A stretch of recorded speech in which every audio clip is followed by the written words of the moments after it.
In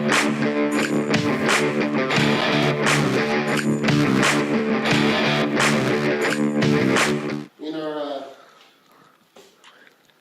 discovery in the kitchen and the dining area was 5-year-old Rockstar or 10-year-old Rockstar.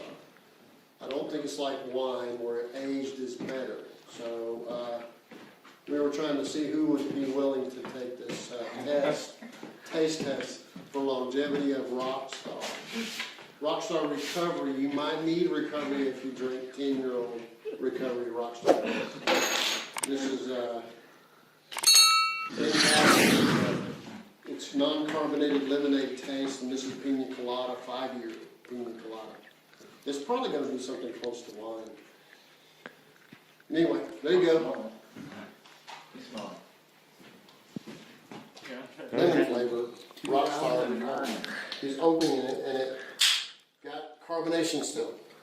Or you smell it, you say you drink Smell it. Smell test. It is definitely no good. It smells like rancid lemon. It's bad.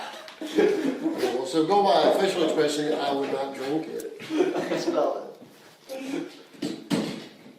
I don't know. Oh, then take a taste. I know. I'm not getting paid enough. I told you $50 and I'll drink it. You won't have to pay me back my supplies. How much? I'm not paying for it. Oh, it looks like you almost drank it.